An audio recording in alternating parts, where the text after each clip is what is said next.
This is a full audiobook production of The Wisdom of Solomon, brought to you by AI Bible Movies. Subscribe for more immersive readings. The Wisdom of Solomon is a book of divine insight, written to guide the righteous with understanding, justice, and the fear of the Most High. It speaks of the power of wisdom, the vanity of the wicked, and the eternal reward for those who love Yahawah and keep His commandments. Listen closely, for these words carry life, light, and truth. Chapter 1. Love righteousness, ye that be judges of the earth. Think of the Lord with a good heart, and in simplicity of heart seek Him. For He will be found of them that tempt Him not, and showeth Himself unto such as do not distrust Him. For froward thoughts separate from God, and His power, when it is tried, reproveth the unwise. For into a malicious soul wisdom shall not enter, nor dwell in the body that is subject unto sin. For the Holy Spirit of discipline will flee deceit, and remove from thoughts that are without understanding, and will not abide when unrighteousness cometh in. For wisdom is a loving spirit, and will not acquit a blasphemer of his words. For God is witness of his reins, and a true beholder of his heart, and a hearer of his tongue. For the Spirit of the Lord filleth the world, and that which containeth all things hath knowledge of the voice. Therefore he that speaketh unrighteous things cannot be hid, neither shall vengeance, when it punisheth, pass by him. For inquisition shall be made into the counsels of the ungodly, and the sound of his words shall come unto the Lord for the manifestation of his wicked deeds. For the ear of jealousy heareth all things, and the noise of murmurings is not hid. Therefore beware of murmuring, which is unprofitable, and refrain your tongue from backbiting. For there is no word so secret that shall go for naught, and the mouth that belieth slayeth the soul. Seek not death in the error of your life, and pull not upon yourselves destruction with the works of your hands. For God made not death, neither hath he pleasure in the destruction of the living. For he created all things that they might have their being, and the generations of the world were healthful, and there is no poison of destruction in them, nor the kingdom of death upon the earth. For righteousness is immortal. But ungodly men with their works and words called it to them. For when they thought to have it their friend, they consumed to naught, and made a covenant with it, because they are worthy to take part with it. Chapter 2. For the ungodly said, reasoning with themselves, but not aright, our life is short and tedious, and in the death of a man there is no remedy. Neither was there any man known to have returned from the grave. For we are born at all adventure, and we shall be hereafter, as though we had never been. For the breath in our nostrils is as smoke, and a little spark in the moving of our heart, which being extinguished, our body shall be turned into ashes, and our spirit shall vanish as the soft air, and our name shall be forgotten in time, and no man shall have our works in remembrance, and our life shall pass away as the trace of a cloud, and shall be dispersed as a mist, that is driven away with the beams of the sun, and overcome with the heat thereof. For our time is a very shadow that passeth away, and after our end there is no returning. For it is fast sealed, so that no man cometh again. Come on, therefore, let us enjoy the good things that are present, and let us speedily use the creatures like as in youth. Let us fill ourselves with costly wine and ointments, and let no flower of the spring pass by us. Let us crown ourselves with rosebuds, before they be withered. Let none of us go without his part of our voluptuousness. Let us leave tokens of our joyfulness in every place. For this is our portion, and our lot is this. Let us oppress the poor righteous man. Let us not spare the widow, nor reverence the ancient gray hairs of the aged. Let our strength be the law of justice, for that which is feeble is found to be nothing worth. Therefore let us lie in wait for the righteous, because he is not for our turn, and he is clean contrary to our doings. He upbraideth us with our offending the law, and objecteth to our infamy, the transgressings of our education. He professeth to have the knowledge of God, and he calleth himself the child of the Lord. He was made to reprove our thoughts. He is grievous unto us, even to behold. For his life is not like other men's. His ways are of another fashion. We are esteemed of him as counterfeits. He abstaineth from our ways as from filthiness. He pronounceth the end of the just to be blessed, and maketh his boast that God is his Father. Let us see if his words be true, and let us prove what shall happen in the end of him. For if the just man be the Son of God, he will help him, and deliver him from the hand of his enemies. Let us examine him with despitefulness and torture, that we may know his meekness, and prove his patience. Let us condemn him with a shameful death, for by his own saying he shall be respected. Such things they did imagine, and were deceived, for their own wickedness hath blinded them. As for the mysteries of God, they knew them not. Neither hoped they for the wages of righteousness, nor discerned a reward for blameless souls. For God created man to be immortal, and made him to be an image of his own eternity. Nevertheless, through envy of the devil came death into the world, and they that do hold of his side do find it. Chapter 3. But the souls of the righteous are in the hand of God, and there shall no torment touch them. In the sight of the unwise they seem to die, and their departure is taken for misery, and their going from us to be utter destruction, but they are in peace. For though they be punished in the sight of men, yet is their hope full of immortality. And having been a little chastised, they shall be greatly rewarded. For God proved them, and found them worthy for himself. As gold in the furnace hath he tried them, and received them as a burnt offering. And in the time of their visitation they shall shine, and run to and fro, like sparks among the stubble. They shall judge the nations, and have dominion over the people, and their Lord shall reign forever. They that put their trust in him shall understand the truth, and such as be faithful in love shall abide with him. For grace and mercy is to his saints, and he hath care for his elect. But the ungodly shall be punished according to their own imaginations, which have neglected the righteous, and forsaken the Lord. For whoso despiseth wisdom and nurture, he is miserable, and their hope is vain, their labors unfruitful, and their works unprofitable. Their wives are foolish, and their children wicked. Their offspring is cursed. Wherefore blessed is the barren that is undefiled, which hath not known the sinful bed. She shall have fruit in the visitation of souls. And blessed is the eunuch, which with his hands hath wrought no iniquity, nor imagined wicked things against God. For unto him shall be given the special gift of faith, and an inheritance in the temple of the Lord more acceptable to his mind. For glorious is the fruit of good labors, and the root of wisdom shall never fall away. As for the children of adulterers, they shall not come to their perfection, and the seed of an unrighteous bed shall be rooted out. For though they live long, yet shall they be nothing regarded, and their last age shall be without honor. Or if they die quickly, they have no hope, neither comfort in the day of trial. For horrible is the end of the unrighteous generation. Chapter 4. Better it is to have no children, and to have virtue, for the memorial thereof is immortal, because it is known with God and with men. When it is present, men take example at it, and when it is gone, they desire it. It weareth a crown, and triumpheth forever, having gotten the victory, striving for undefiled rewards. But the multiplying brood of the ungodly shall not thrive, nor take deep rooting from bastard slips, nor lay any fast foundation. For though they flourish in branches for a time, yet standing not last they shall be shaken with the wind, and through the force of winds they shall be rooted out. The imperfect branches shall be broken off, their fruit unprofitable, not ripe to eat, yea, meat for nothing. For children begotten of unlawful beds are witnesses of wickedness against their parents in their trial. But though the righteous be prevented with death, yet shall he be in rest. For honorable age is not that which standeth in length of time, nor that is measured by number of years. But wisdom is the gray hair unto men, and an unspotted life is old age. He pleased God, and was beloved of him, so that living among sinners he was translated. Yea, speedily was he taken away, lest that wickedness should alter his understanding, or deceit beguile his soul.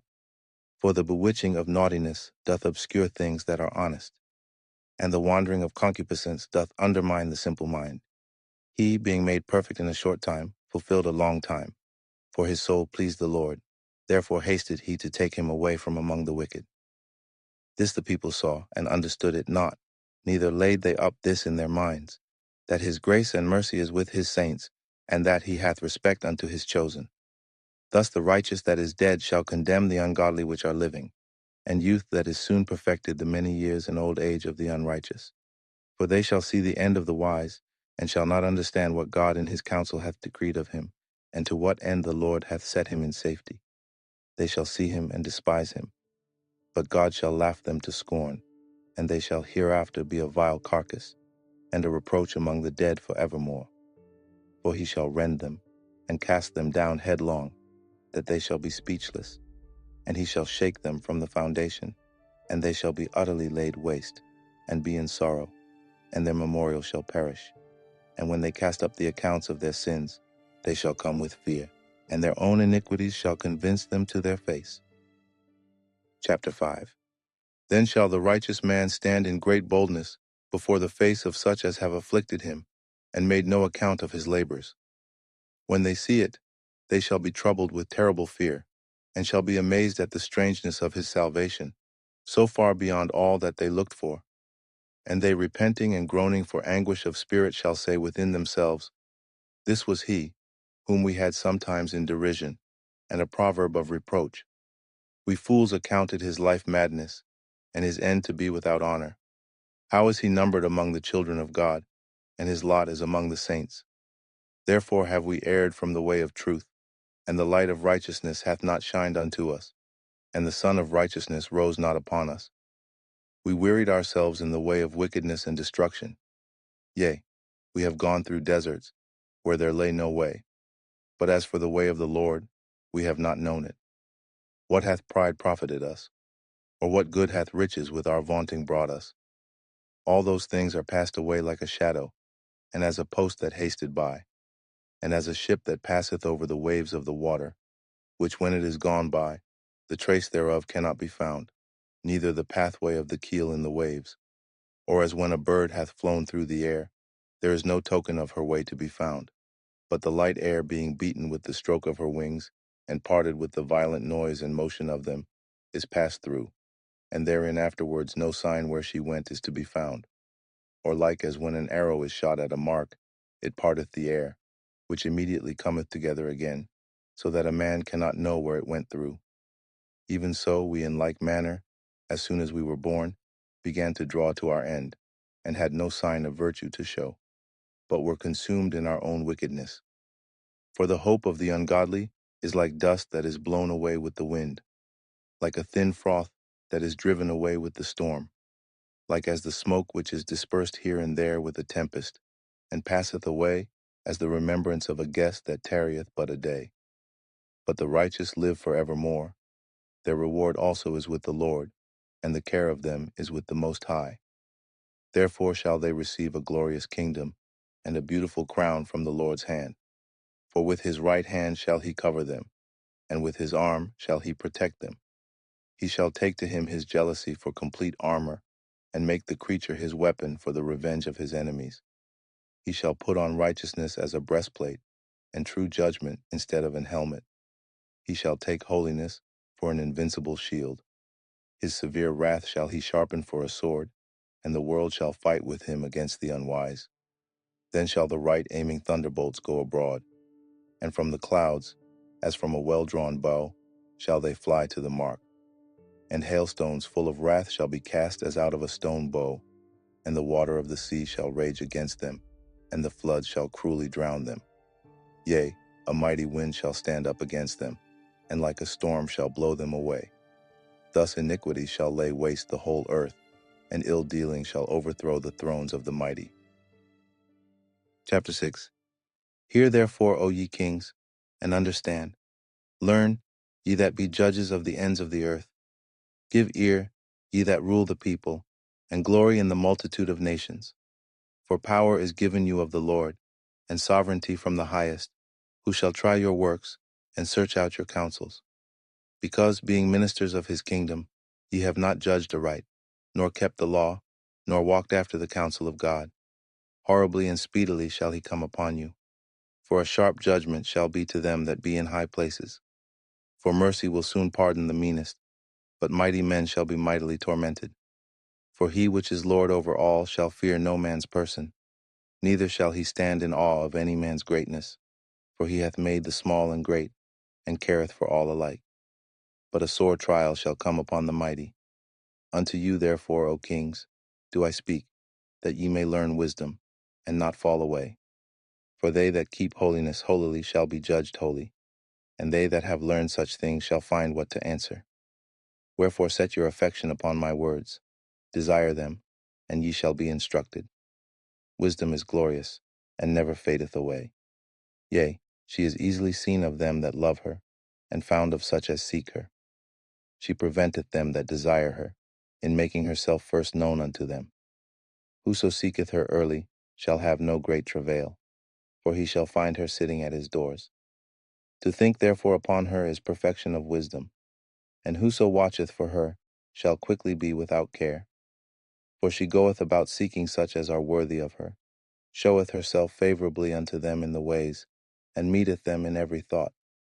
For the very true beginning of her is the desire of discipline, and the care of discipline is love, and love is the keeping of her laws, and the giving heed unto her laws is the assurance of incorruption, and incorruption maketh us near unto God. Therefore the desire of wisdom bringeth to a kingdom. If your delight be then in thrones and scepters, O ye kings of the people, honor wisdom, that ye may reign for evermore. As for wisdom, what she is, and how she came up, I will tell you, and will not hide mysteries from you, but will seek her out from the beginning of her nativity, and bring the knowledge of her into light, and will not pass over the truth. Neither will I go with consuming envy, for such a man shall have no fellowship with wisdom. But the multitude of the wise is the welfare of the world, and a wise king is the upholding of the people. Receive therefore instruction through my words, and it shall do you good. Chapter 7. I myself also am a mortal man, like to all, and the offspring of him that was first made of the earth, and in my mother's womb was fashioned to be flesh in the time of 10 months, being compacted in blood, of the seed of man, and the pleasure that came with sleep. And when I was born, I drew in the common air, and fell upon the earth, which is of like nature, and the first voice which I uttered was crying, as all others do. I was nursed in swaddling clothes, and that with cares. For there is no king that had any other beginning of birth. For all men have one entrance into life, and the light going out. Wherefore I prayed, and understanding was given me. I called upon God, and the spirit of wisdom came to me. I preferred her before scepters and thrones, and esteemed riches nothing in comparison of her. Neither compared I unto her any precious stone, because all gold in respect of her is as a little sand, and silver shall be counted as clay before her. I loved her above health and beauty, and chose to have her instead of light, for the light that cometh from her never goeth out. All good things together came to me with her, and innumerable riches in her hands. And I rejoiced in them all, because wisdom goeth before them, and I knew not that she was the mother of them. I learned diligently, and do communicate her liberally. I do not hide her riches, for she is a treasure unto men that never faileth, which they that use become the friends of God, being commended for the gifts that come from learning. God hath granted me to speak as I would, and to conceive as is meet for the things that are given me, because it is he that leadeth unto wisdom, and directeth the wise. For in his hand are both we and our words, all wisdom also, and knowledge of workmanship. For he hath given me certain knowledge of the things that are, namely, to know how the world was made, and the operation of the elements, the beginning, ending, and midst of the times, the alterations of the turning of the sun, and the change of seasons, the circuits of years, and the positions of stars, the natures of living creatures, and the furies of wild beasts, the violence of winds, and the reasonings of men, the diversities of plants, and the virtues of roots, and all such things as are either secret or manifest, them I know. For wisdom, which is the worker of all things, taught me.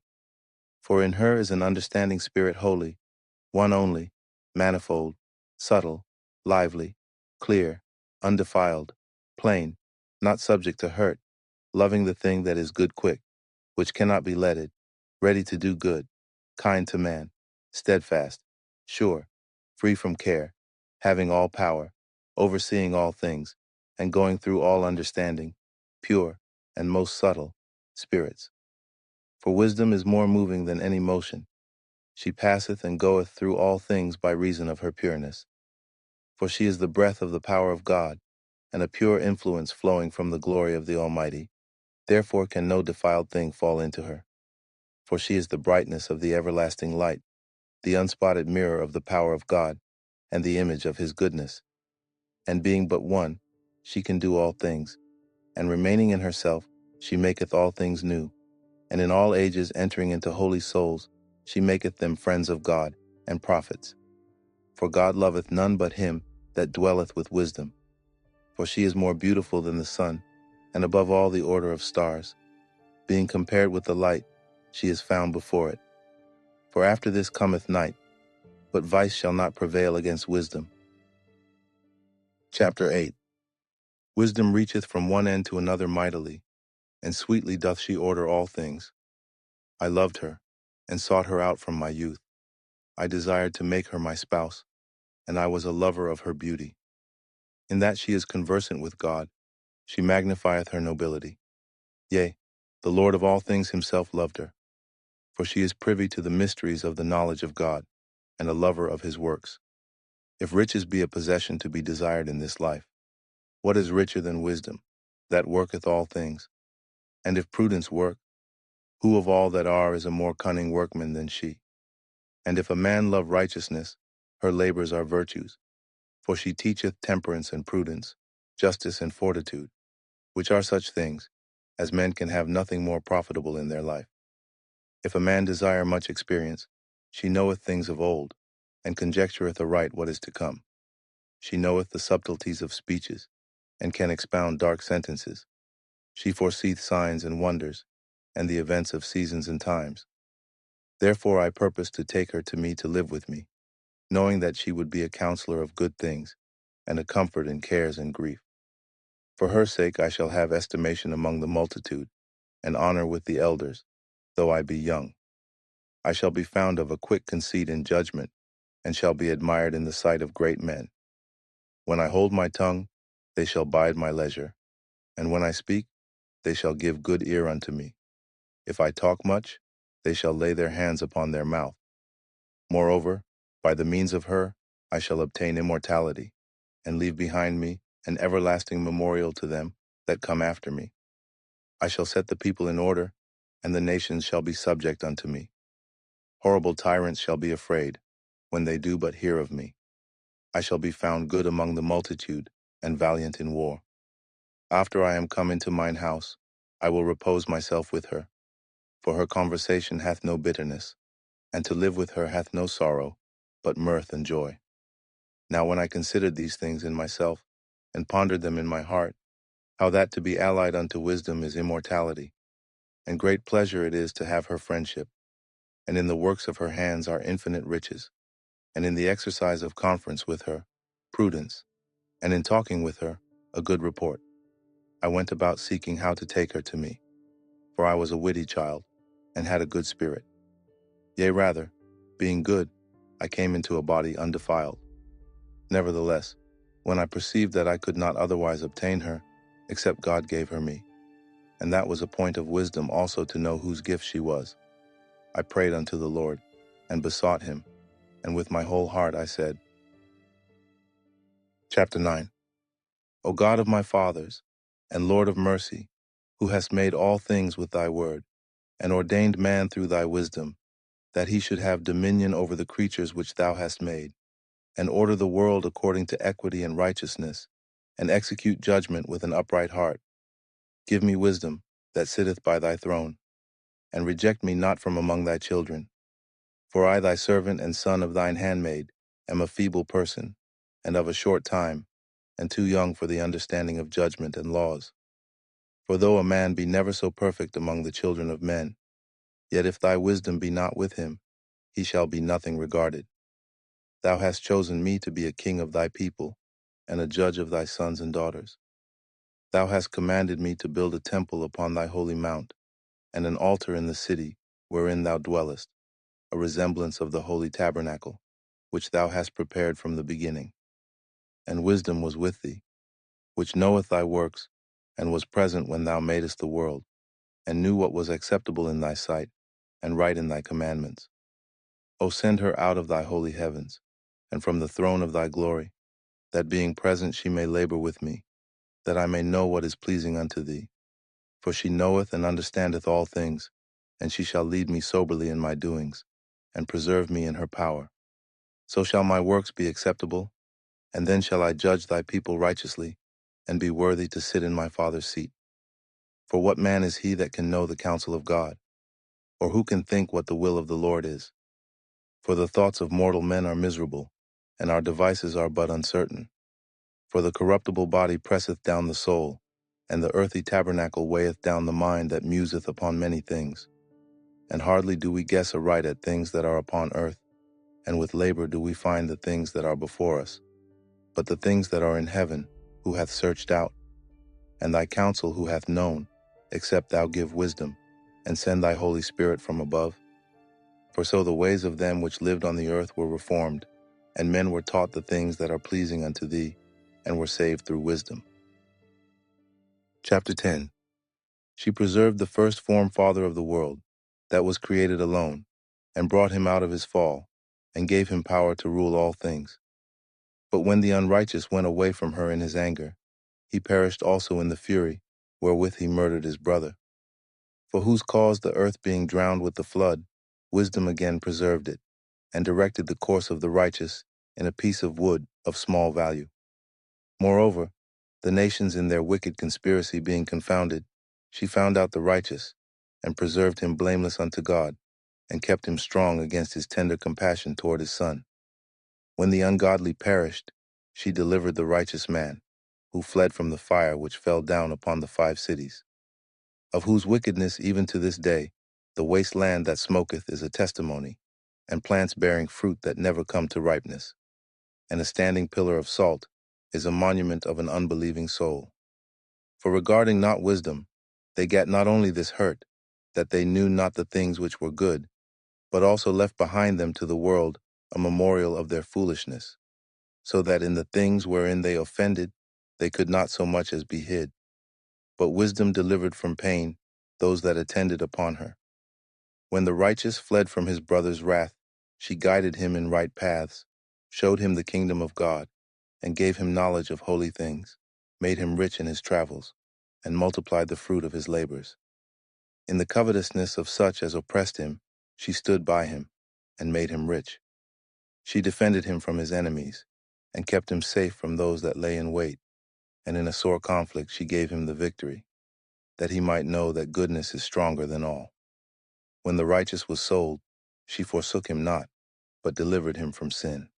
She went down with him into the pit, and left him not in bonds, till she brought him the scepter of the kingdom, and power against those that oppressed him.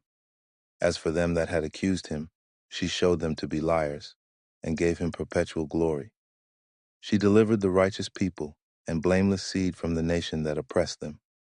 She entered into the soul of the servant of the Lord, and withstood dreadful kings in wonders and signs, rendered to the righteous a reward of their labors, guided them in a marvelous way, and was unto them for a cover by day, and a light of stars in the night season, brought them through the Red Sea, and led them through much water. But she drowned their enemies, and cast them up out of the bottom of the deep.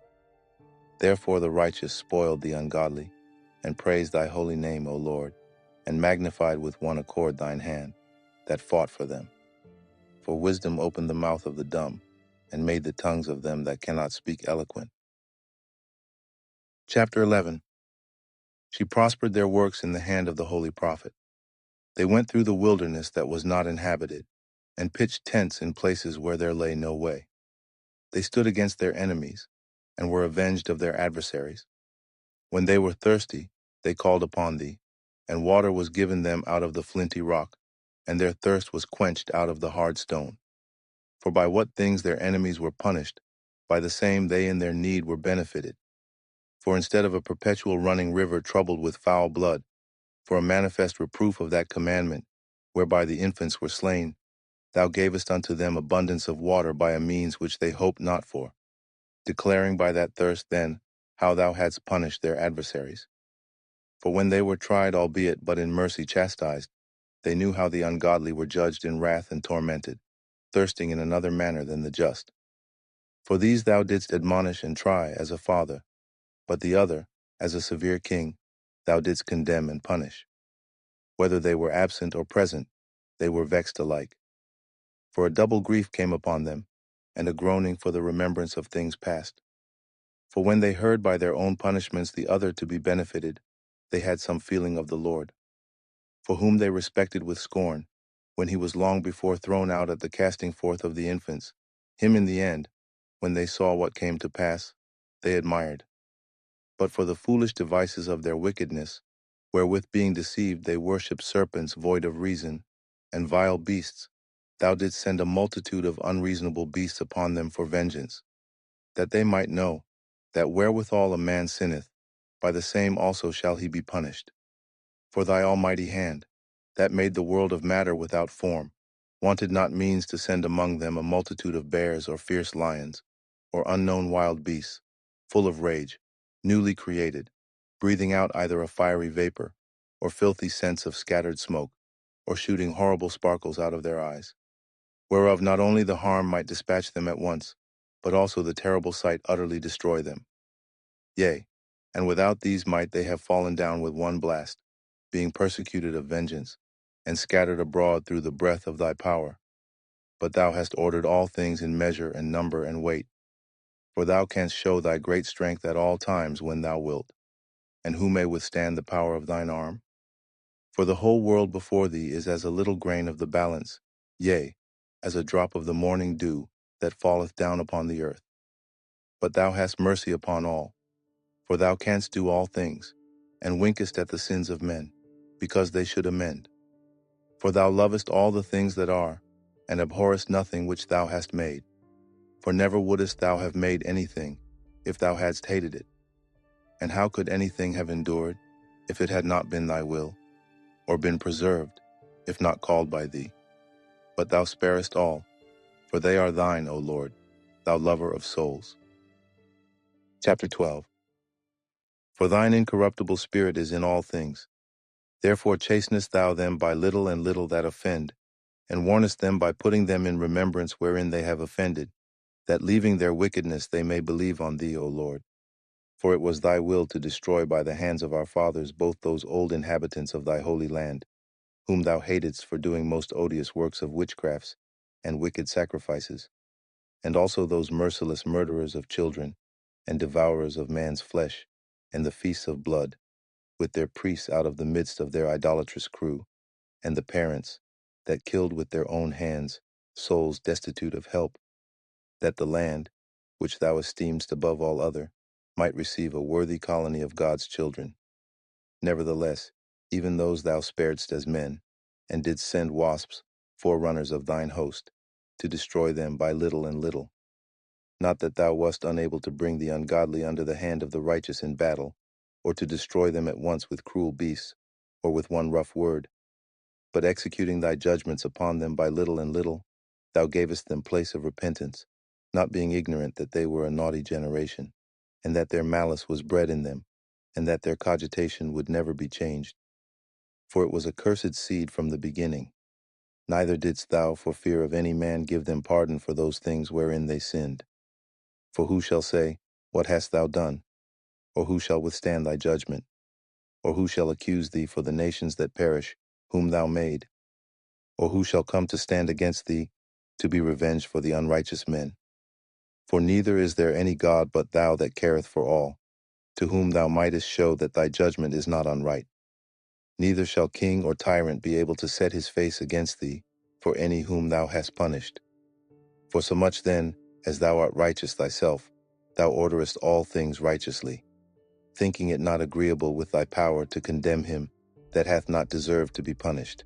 For thy power is the beginning of righteousness, and because thou art the Lord of all, it maketh thee to be gracious unto all. For when men will not believe that thou art of a full power, thou showest thy strength, and among them that know it, thou makest their boldness manifest. But thou, mastering thy power, judgest with equity, and orderest us with great favor. For thou mayest use power when thou wilt. But by such works hast thou taught thy people, that the just man should be merciful, and hast made thy children to be of a good hope, that thou givest repentance for sins. For if thou didst punish the enemies of thy children, and the condemned to death, with such deliberation, giving them time and place, whereby they might be delivered from their malice, with how great circumspection didst thou judge thine own sons, unto whose fathers thou hast sworn, and made covenants of good promises.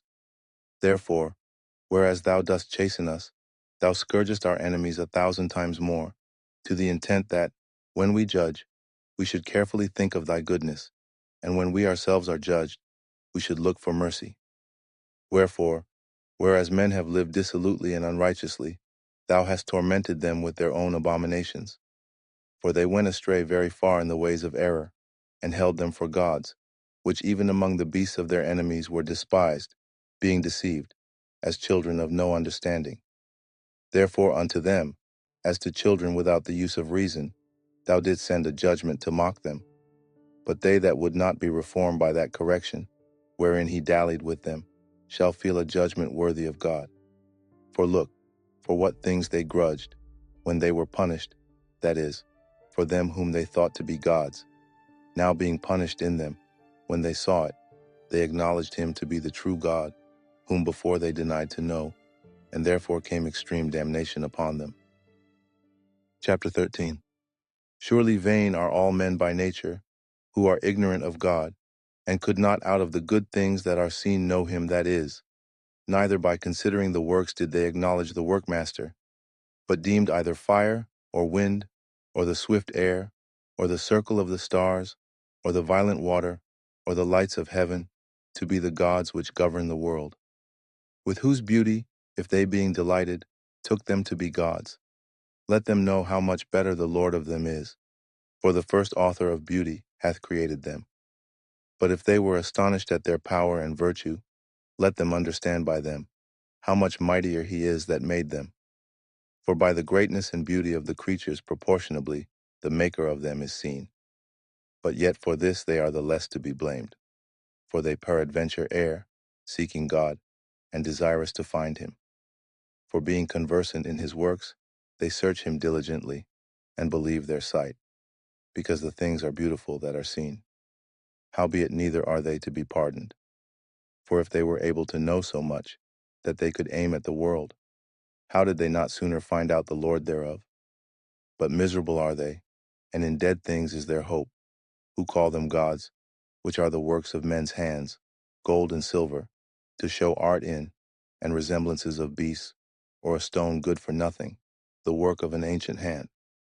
Now a carpenter that felleth timber, after he hath sawn down a tree meet for the purpose, and taken off all the bark skillfully round about, and hath wrought it handsomely, and made a vessel thereof fit for the service of man's life, and after spending the refuse of his work to dress his meat, hath filled himself, and taking the very refuse among those which serve to no use, being a crooked piece of wood, and full of knots, hath carved it diligently, when he had nothing else to do, and formed it by the skill of his understanding, and fashioned it to the image of a man, or made it like some vile beast, laying it over with vermilion, and with paint coloring it red, and covering every spot therein.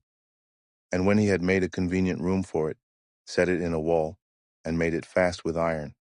For he provided for it that it might not fall, knowing that it was unable to help itself.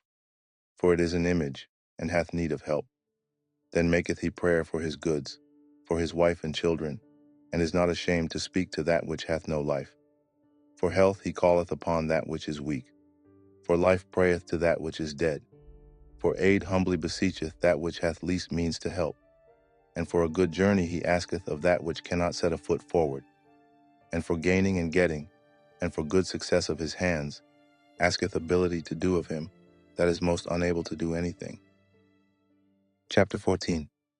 Again, one preparing himself to sail, and about to pass through the raging waves, calleth upon a piece of wood more rotten than the vessel that carrieth him.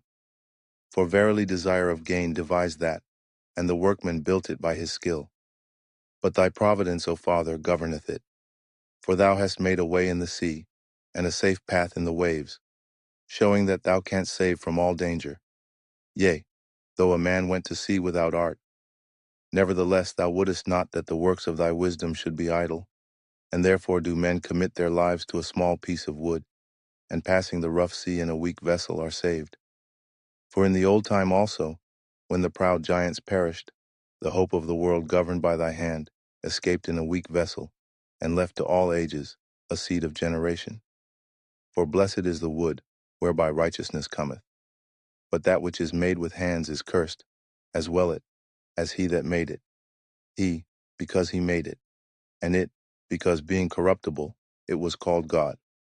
For the ungodly and his ungodliness are both alike hateful unto God. For that which is made shall be punished together with him that made it. Therefore even upon the idols of the Gentiles shall there be a visitation, because in the creature of God they are become an abomination, and stumbling blocks to the souls of men, and a snare to the feet of the unwise.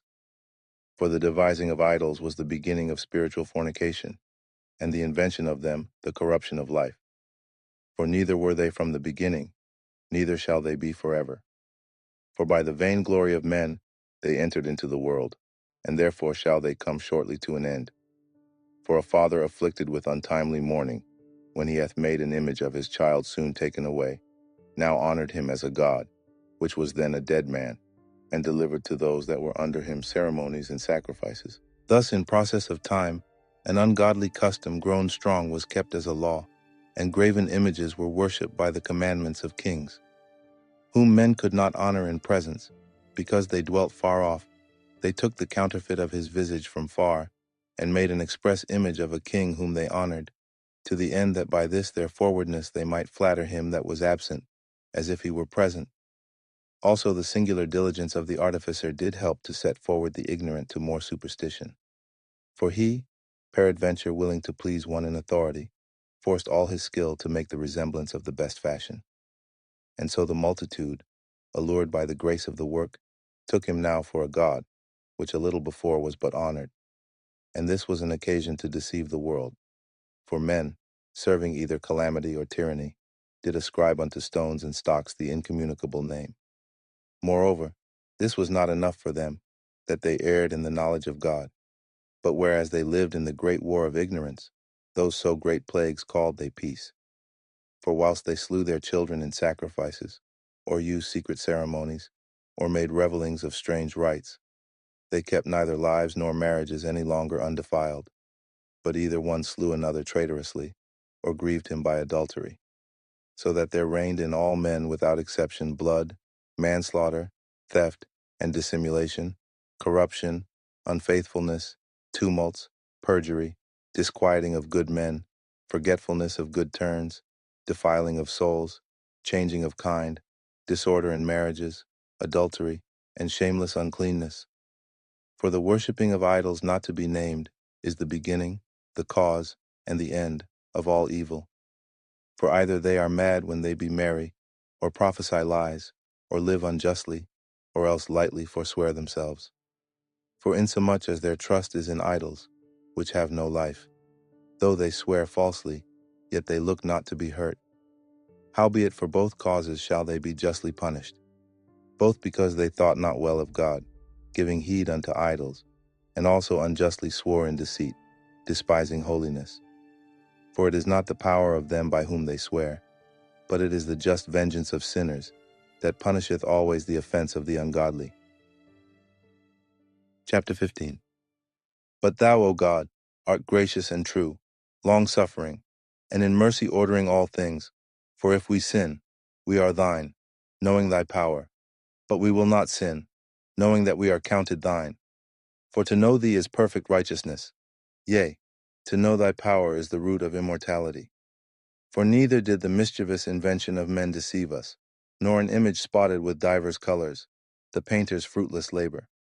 The sight whereof enticeth fools to lust after it, and so they desire the form of a dead image that hath no breath. Both they that make them, they that desire them, and they that worship them, are lovers of evil things, and are worthy to have such things to trust upon. For the potter, tempering soft earth, fashioneth every vessel with much labor for our service. Yea, of the same clay he maketh both the vessels that serve for clean uses, and likewise also all such as serve to the contrary. But what is the use of either sort? The potter himself is the judge. And employing his labors lewdly, he maketh a vain god of the same clay, even he which a little before was made of earth himself, and within a little while after returneth to the same, out when his life which was lent him shall be demanded. Notwithstanding his care is, not that he shall have much labor, nor that his life is short, but striveth to excel goldsmiths and silversmiths, and endeavoreth to do like the workers in brass, and counteth it his glory to make counterfeit things. His heart is ashes, his hope is more vile than earth, and his life of less value than clay. Forasmuch as he knew not his Maker, and him that inspired into him an active soul, and breathed in a living spirit. But they counted our life a pastime, and our time here a market for gain. For say they, we must be getting every way, though it be by evil means. For this man, that of earthly matter maketh brittle vessels and graven images, knoweth himself to offend above all others. And all the enemies of thy people, that hold them in subjection, are most foolish, and are more miserable than very babes.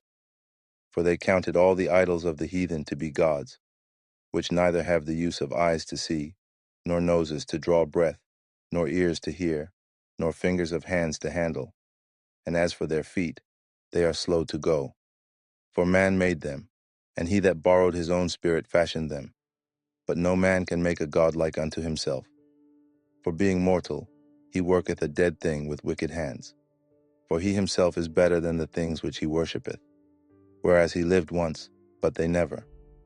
Yea, they worship those beasts also that are most hateful. For being compared together, some are worse than others.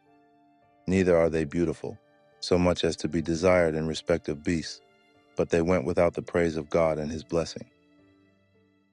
Chapter 16. Therefore by the like were they punished worthily, and by the multitude of beasts tormented. Instead of which punishment, dealing graciously with thine own people, thou preparedst for them meat of a strange taste, even quails to stir up their appetite, to the end that they, desiring food, might for the ugly sight of the beasts sent among them, loathe even that, which they must needs desire. But these, suffering penury for a short space, might be made partakers of a strange taste. For it was requisite that upon them exercising tyranny should come penury, which they could not avoid. But to these it should only be showed how their enemies were tormented. For when the horrible fierceness of beasts came upon these, and they perished with the stings of crooked serpents, thy wrath endured not forever, but they were troubled for a small season, that they might be admonished, having a sign of salvation, to put them in remembrance of the commandment of thy law. For he that turned himself toward it was not saved by the thing that he saw, but by thee, that art the Savior of all. And in this thou madest thine enemies confess, that it is thou who deliverest from all evil. For them the bitings of grasshoppers and flies killed, neither was there found any remedy for their life, for they were worthy to be punished by such. But thy sons not the very teeth of venomous dragons overcame, for thy mercy was ever by them, and healed them. For they were pricked, that they should remember thy words, and were quickly saved, that not falling into deep forgetfulness, they might be continually mindful of thy goodness. For it was neither herb nor mollifying plaister that restored them to health, but thy word, O Lord, which healeth all things. For thou hast power of life and death. Thou leadest to the gates of hell, and bringest up again. A man indeed killeth through his malice, and the spirit, when it is gone forth, returneth not, neither the soul received up cometh again. But it is not possible to escape thine hand. For the ungodly, that denied to know thee, were scourged by the strength of thine arm. With strange rains, hails, and showers were they persecuted, that they could not avoid, and through fire were they consumed. For which is most to be wondered at, the fire had more force in the water, that quencheth all things, for the world fighteth for the righteous. For sometime the flame was mitigated, that it might not burn up the beasts that were sent against the ungodly, but themselves might see and perceive that they were persecuted with the judgment of God. And at another time it burneth even in the midst of water above the power of fire, that it might destroy the fruits of an unjust land. Instead whereof thou feddest thine own people with angels' food, and didst send them from heaven bread prepared without their labor, able to content every man's delight, and agreeing to every taste. For thy sustenance declared thy sweetness unto thy children, and serving to the appetite of the eater, tempered itself to every man's liking. But snow and ice endured the fire, and melted not, that they might know that fire burning in the hail, and sparkling in the rain, did destroy the fruits of the enemies. But this again did even forget his own strength, that the righteous might be nourished. For the creature that serveth thee, who art the Maker, increaseth his strength against the unrighteous for their punishment, and abateth his strength for the benefit of such as put their trust in thee. Therefore even then was it altered into all fashions, and was obedient to thy grace, that nourisheth all things, according to the desire of them that had need, that thy children, O Lord, whom thou lovest, might know, that it is not the growing of fruits that nourisheth man, but that it is thy word, which preserveth them that put their trust in thee. For that which was not destroyed of the fire, being warmed with a little sunbeam, soon melted away, that it might be known that we must prevent the sun to give thee thanks, and at the dayspring pray unto thee. For the hope of the unthankful shall melt away as the winter's hoarfrost, and shall run away as unprofitable water. Chapter 17. For great are thy judgments, and cannot be expressed. Therefore unnurtured souls have erred. For when unrighteous men thought to oppress the holy nation, they being shut up in their houses, the prisoners of darkness, and fettered with the bonds of a long night, lay there exiled from the eternal providence. For while they supposed to lie hid in their secret sins, they were scattered under a dark veil of forgetfulness, being horribly astonished, and troubled with strange apparitions. For neither might the corner that held them keep them from fear, but noises as of waters falling down sounded about them, and sad visions appeared unto them with heavy countenances. No power of the fire might give them light, neither could the bright flames of the stars endure to lighten that horrible night. Only there appeared unto them a fire kindled of itself, very dreadful. For being much terrified, they thought the things which they saw to be worse than the sight they saw not. As for the illusions of art magic, they were put down, and their vaunting in wisdom was reproved with disgrace. For they, that promised to drive away terrors and troubles from a sick soul, were sick themselves of fear, worthy to be laughed at. For though no terrible thing did fear them, yet being scared with beasts that passed by, and hissing of serpents, they died for fear, denying that they saw the air, which could of no side be avoided. For wickedness, condemned by her own witness, is very timorous, and being pressed with conscience, always forecasteth grievous things. For fear is nothing else but a betraying of the succors which reason offereth, and the expectation from within, being less, counteth the ignorance more than the cause which bringeth the torment. But they sleeping the same sleep that night, which was indeed intolerable, and which came upon them out of the bottoms of inevitable hell, were partly vexed with monstrous apparitions, and partly fainted, their heart failing them. For a sudden fear, and not looked for, came upon them. So then whosoever there fell down was straitly kept, shut up in a prison without iron bars. For whether he were husbandman, or shepherd, or a laborer in the field, he was overtaken, and endured that necessity, which could not be avoided. For they were all bound with one chain of darkness. Whether it were a whistling wind, or a melodious noise of birds among the spreading branches, or a pleasing fall of water running violently, or a terrible sound of stones cast down, or a running that could not be seen of skipping beasts, or a roaring voice of most savage wild beasts, or a rebounding echo from the hollow mountains. These things made them to swoon for fear. For the whole world shined with clear light, and none were hindered in their labor. Over them only was spread an heavy night, an image of that darkness which should afterward receive them. But yet were they unto themselves more grievous than the darkness. Chapter 18. Nevertheless thy saints had a very great light, whose voice they hearing, and not seeing their shape, because they also had not suffered the same things, they counted them happy. But for that they did not hurt them now, of whom they had been wronged before. They thanked them, and besought them pardon for that they had been enemies. Instead whereof, thou gavest them a burning pillar of fire, both to be a guide of the unknown journey, and an harmless sun to entertain them honorably. For they were worthy to be deprived of light, and imprisoned in darkness, who had kept thy Son shut up, by whom the uncorrupt light of the law was to be given unto the world. And when they had determined to slay the babes of the saints, one child being cast forth, and saved, to reprove them, thou tookest away the multitude of their children, and destroyedst them altogether in a mighty water. Of that night were our fathers certified afore, that assuredly knowing unto what oaths they had given credence, they might afterwards be of good cheer. So of thy people was accepted both the salvation of the righteous and destruction of the enemies. For wherewith thou didst punish our adversaries, by the same thou didst glorify us, whom thou hadst called.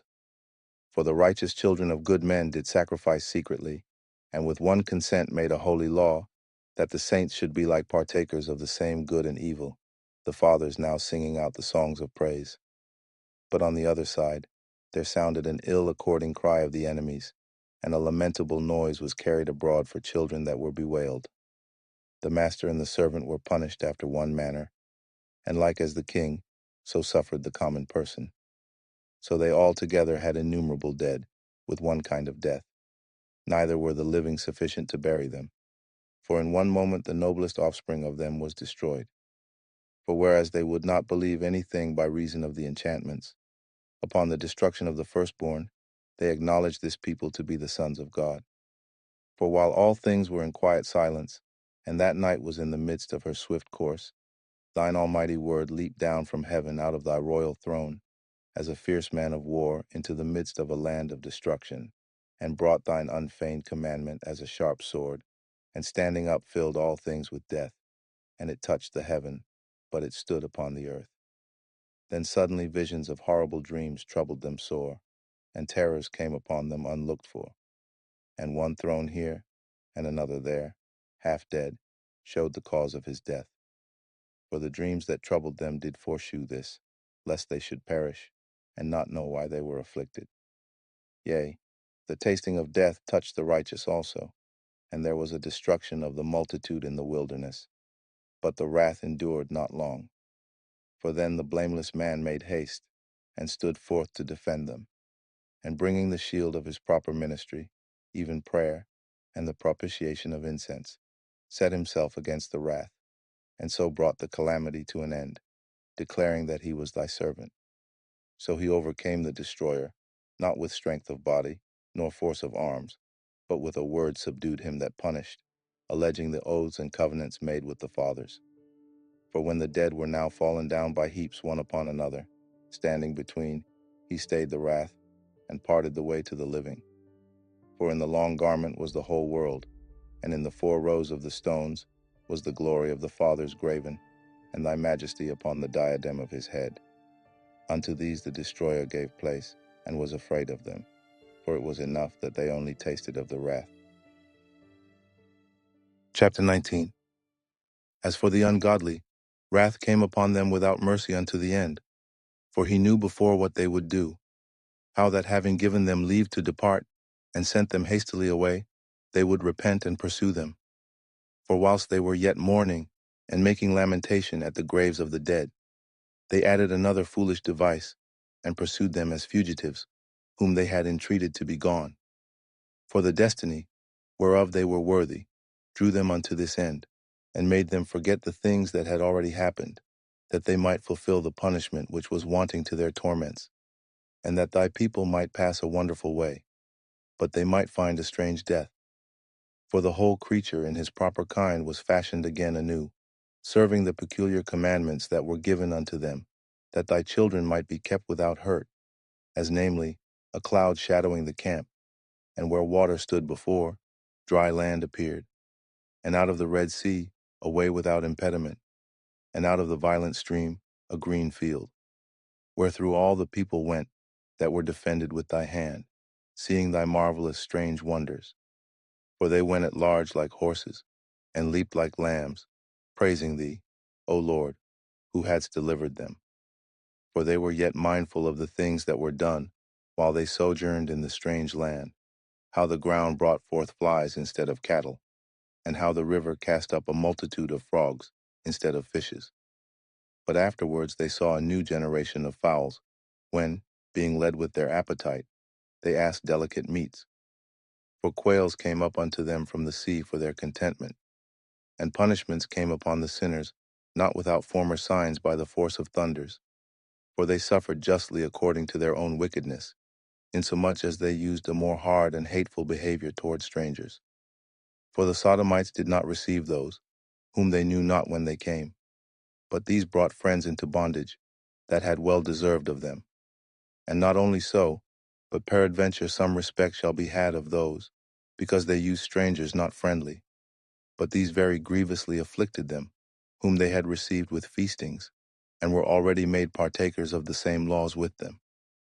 Therefore, even with blindness were these stricken, as those were at the doors of the righteous man, when, being compassed about with horrible great darkness, everyone sought the passage of his own doors. For the elements were changed in themselves by a kind of harmony, like as in a psaltery notes change the name of the tune, and yet are always sounds, which may well be perceived by the sight of the things that have been done. For earthly things were turned into watery, and the things that before swam in the water now went upon the ground. The fire had power in the water, forgetting his own virtue, and the water forgat his own quenching nature. On the other side, the flames wasted not the flesh of the corruptible living things, though they walked therein. Neither melted they the icy kind of heavenly meat that was of nature apt to melt. For in all things, O Lord, thou didst magnify thy people, and glorify them. Neither didst thou lightly regard them, but didst assist them in every time and place.